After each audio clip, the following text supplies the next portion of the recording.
В мае 2017 года я был проездом в Новороссийске и посетил мемориал «Малая Земля». Напротив мемориала обнаружил на постаменте Ил-2 в качестве памятника всем пилотам, воевавшим в Великой Отечественной войне. Внешний вид самолета был удручающим, и это еще мягко сказано. Я сделал фотографии и стал интересоваться его историей.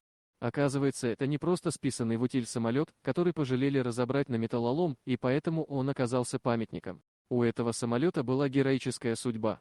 Он был сбит в 1943 году и упал в море. Его останки хорошо сохранились. Они были в 300 метрах от берега между Абрау-Дюрсо и сухой щелью на глубине 17 метров.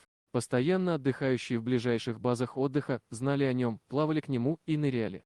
Об этом самолете узнали студенты из киногруппы «Поиск» Ворошиловградского машиностроительного института, сегодня это Луганский национальный университет имени Владимира Даля. В 1973 году они организовали экспедицию при поддержке руководства института.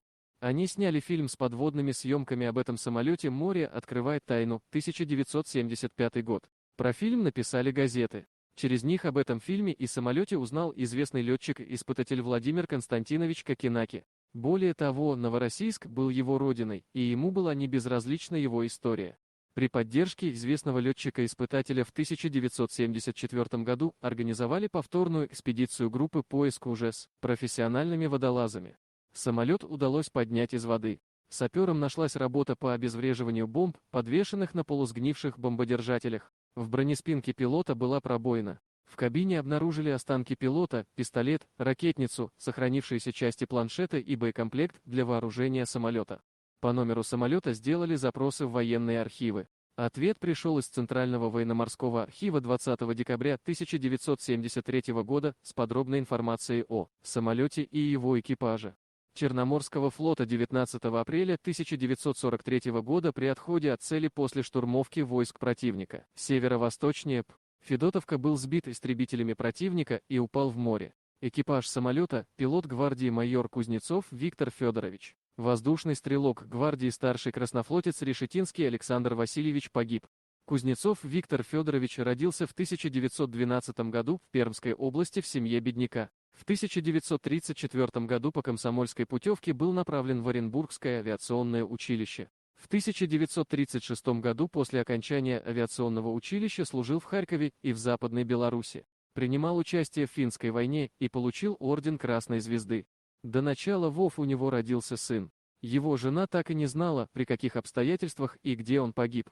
Ей сообщили, что он не вернулся с задания. Неудивительно, что его сын стал летчиком. Еще будучи школьником, он в ДОСААФ выучился на летчика. Позже поступил в авиационное училище и окончил его. Служил в авиации и летал на сверхзвуковых реактивных самолетах. Решетинский Александр Васильевич родился на Черниговщине в селе Алишевка. Погиб на 21-м году жизни. Через 30 лет самолет подняли из Черного моря и реставрировали. Памятник установили и открыли 30 марта 1980 года на пересечении проспекта Ленина и улицы Героев-Десантников. На открытие памятника пригласили всех родственников обоих пилотов.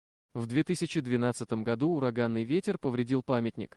Именно поэтому на моих фотографиях он в таком печальном состоянии после 5 лет ожидания очередного ремонта. Его реставрировали вновь. Помощь оказывал Самарский авиазавод, который производил Ил-2 во время Великой Отечественной войны. Сегодня он выглядит более достойно, чем на предоставленных мной фотографиях 2017 года. Дорогие друзья, если вам понравилось видео, поставьте лайк, а также подписывайтесь на канал, где найдете еще много интересного.